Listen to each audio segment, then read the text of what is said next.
Lord Arba hablará, soy yo, sobre la economía, solo que lo haré en inglés.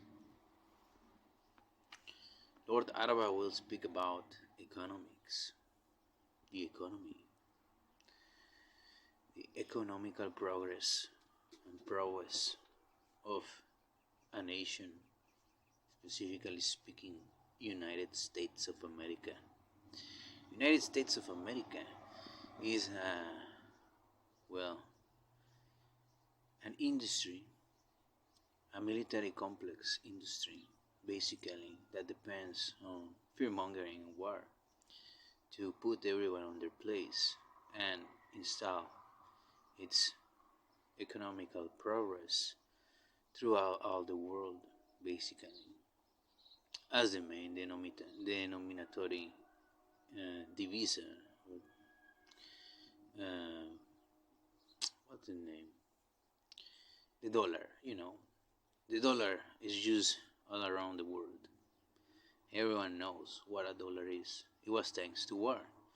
It was thanks to winning the Second World War and many other wars that came our way. That's why we are who we are. And that's good, because that gives us stability, higher chances of survival, and many other things. There's nothing wrong with war. When it comes your way, and you gotta win it. It's that simple.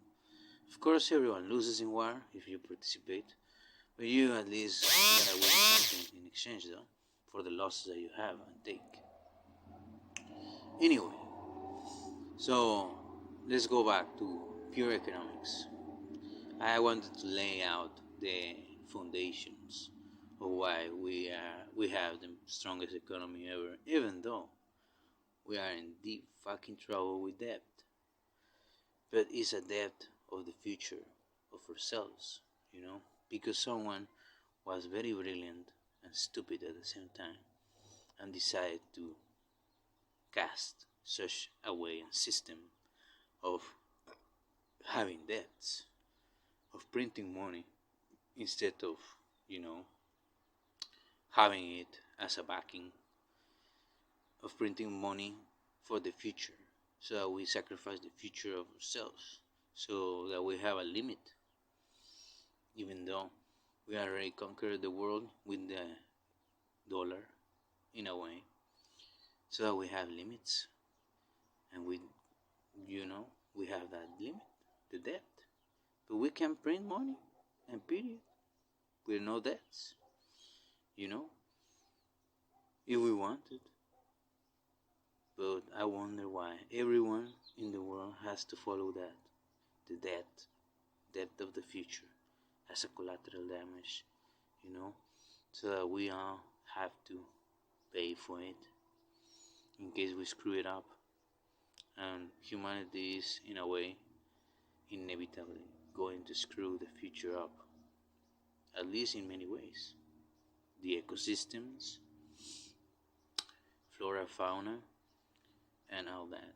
But back to money and economy. The average people and the salary, right? We have now, as I see, stagnation of the economy for many reasons. I see businesses haven't updated in a long time, and they depend on the inertia of what they have been doing for more than 30 years, probably. And not many are in the food chain supply, which is a basic necessity that will never stop being relevant, or any other things like sleeping, eating, shitting, doing basic stuff of humanity. They are businesses of appliances, of infrastructure, of stuff, and they depend on certain things. We haven't expanded a lot, in terms of more properties, more land, more this and that, as we used to in the past. There are spikes of human expansion, and we're trying to recycle what we have to go on roundabout that. Besides, we haven't increased in numbers exponentially compared to prior decades. It's been one hell of a 20 years, if you ask me, in which people have less children, have less opportunities, have less,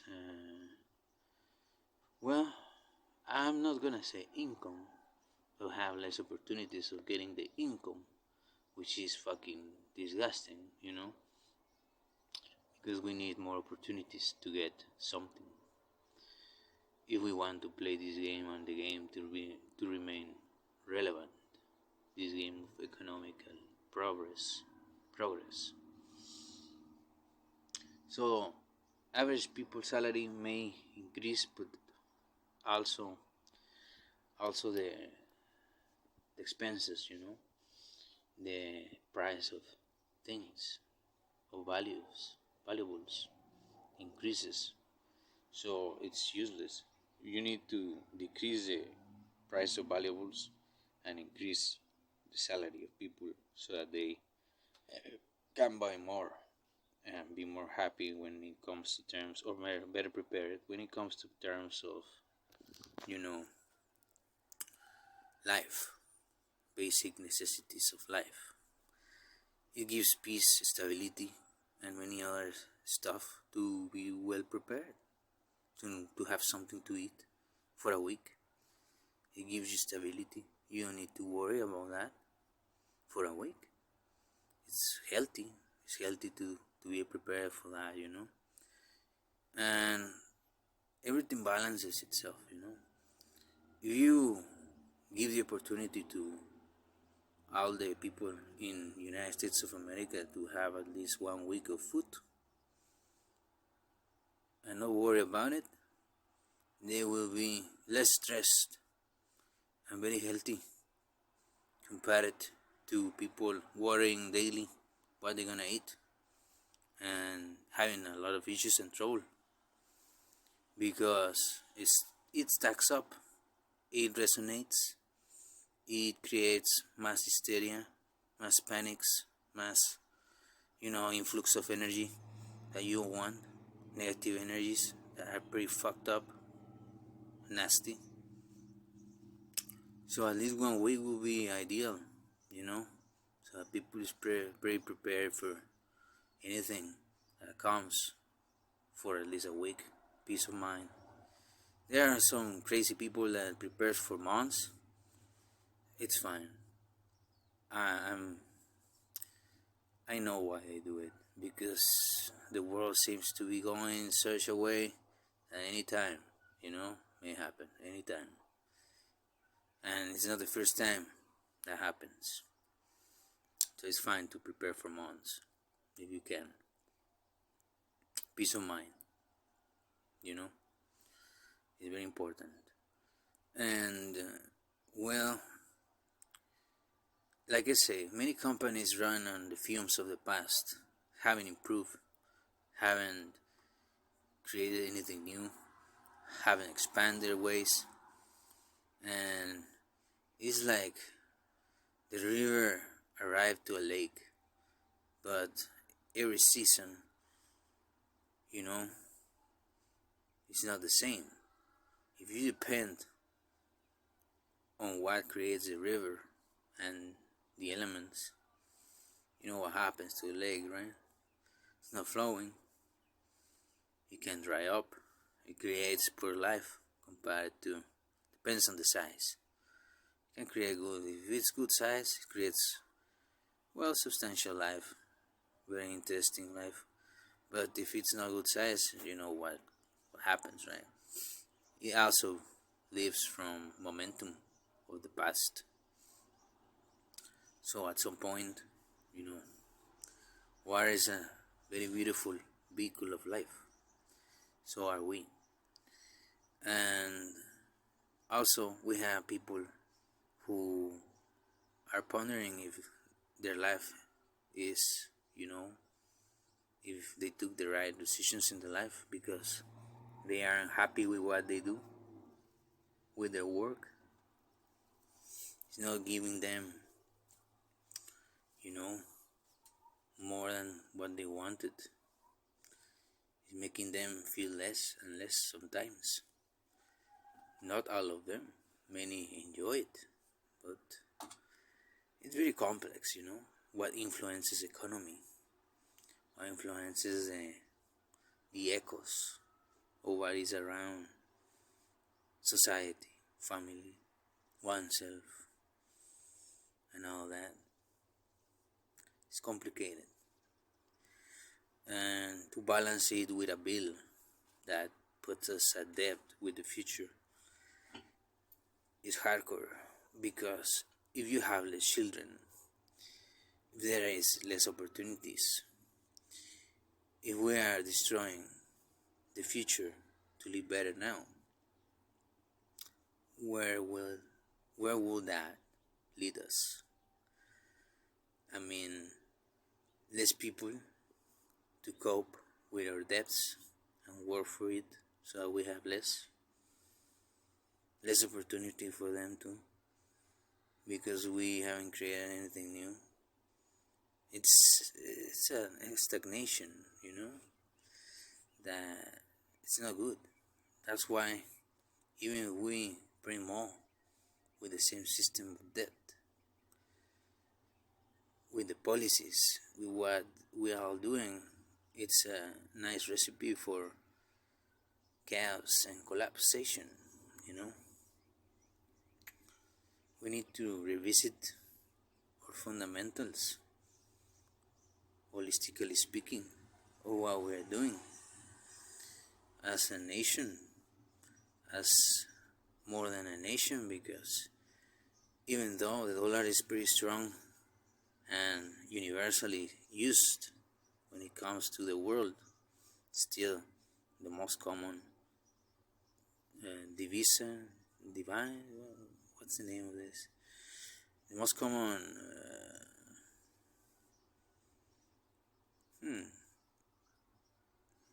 what's the name?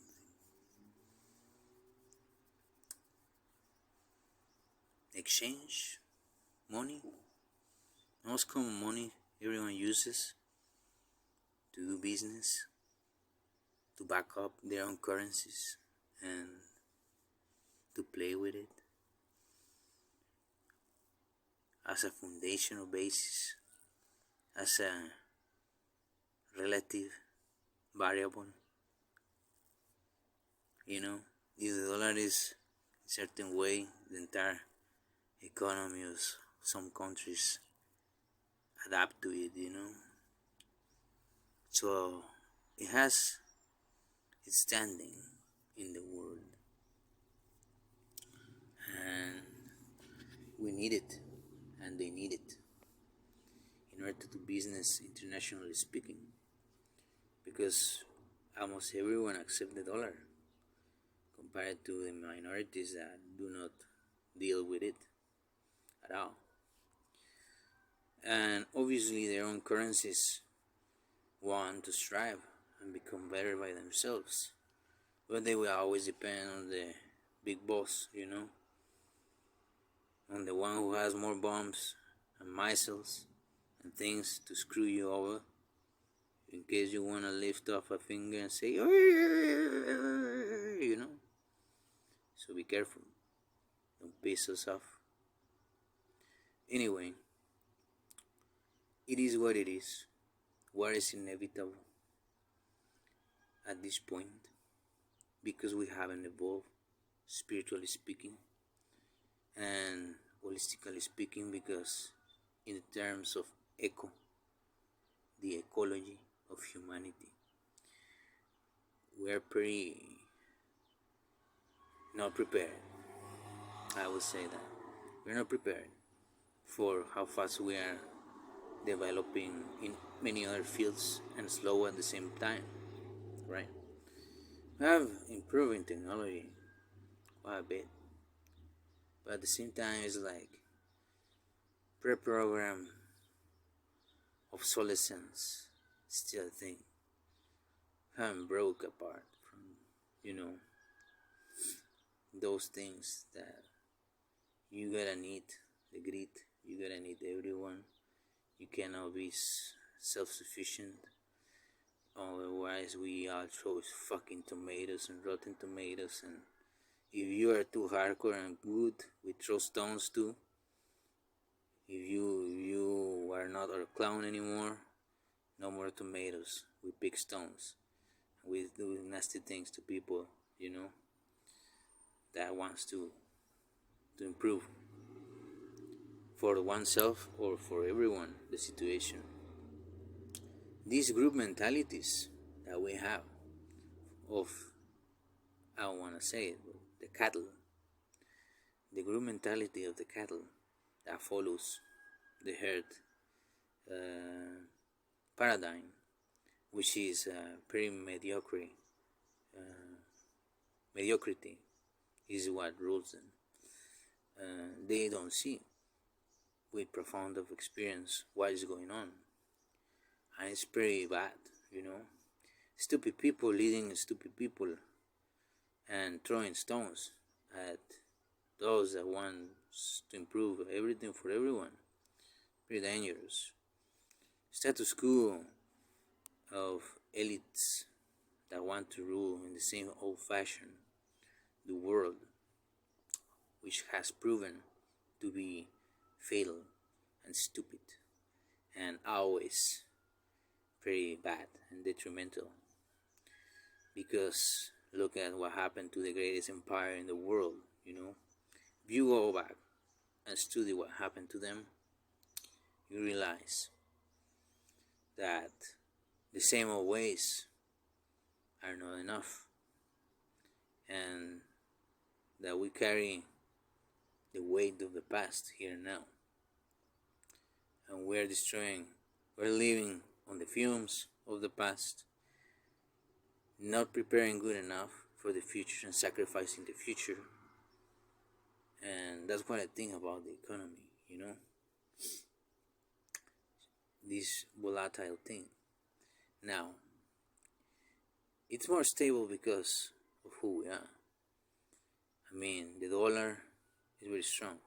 Mexican peso depends on the dollar by a lot, and on the country's production and economy inwardly speaking. So yeah, it has gained some weight, the Mexican peso too, on itself. Canadian dollars,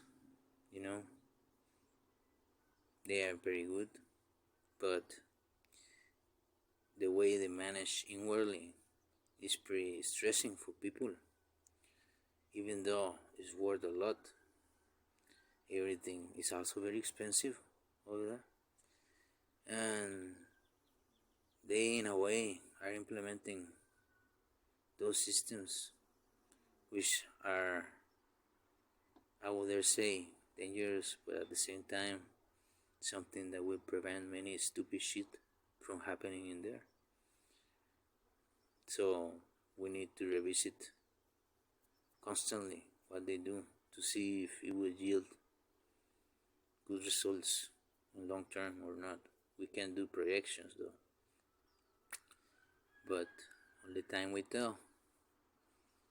Only the results of the past, what has passed, will tell if they nailed it or not when it comes to very high taxes and very high expenses and very high everything, even though that dollar is worth a lot. Maybe it's not worth that much to what they pay. But that's what they want. It will help procure the highest quality of people, though, according to their agenda. Otherwise, they won't go with that shit. It's very hardcore, Now, United States of America is more flexible when it comes to that. You can find better prices for what you get here. The taxes aren't that high compared to them over there. The dollar is stable, It's more. What's the term? It's a more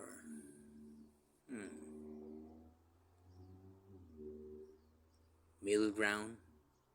It's a middle ground compared to that high ground called Canada. That is very shaking right now a little bit. You know what they are doing, shaking everyone. We shall see what happens. This is more middle ground. You have opportunities. It's not that expensive. It's expensive a little bit, and you can make some cash. You have opportunities compared to them, but they're decreasing compared to the past. We have more production of people coming out from schools, but not enough jobs. For example, companies depend on the films of the past, don't expand that often, that much. Don't, rich, poor getting poor, still a thing. They are met in between, in the middle class, and with, I would say, the future is to preserve the middle class in other places of the world, because those are the shields of the rich and the hope of the poor. If we don't preserve the middle class, there will be chaos. There will be a lot of bad shit happening. Rotten tomatoes at the beginning and stones at the end, thrown at the rich. And enslavement, very, very bad enslavement camps for the poor, and mass deaths for the poor, till they realize it's not worth it. So, the same shit happening time and time again. So if you want to preserve the balance of a country, you need to focus on middle class, because it's what moves everything. The middle class. Those in between are the most important ones. Not those at the top, not those at the bottom, but the middle, the balance. In this case, the higher grounds are Canada, those in between is the United States of America, and the poor maybe Mexico, It's a funny metaphor. So we need to focus on United States of America, because it's the balancing, the middle point of the balance between, that beautiful thing Libra has. It what says this weights more, this weights less, this weighs more, this weighs less, So we need to preserve United States of America and balance everything from there. When it comes to North America, I'm not including the rest of the world right now, because it's an example of what we do right now, locally, in this balance of three. Because I love the tree, the Trinity. The most beautiful things come in three, Father, Mother, Son.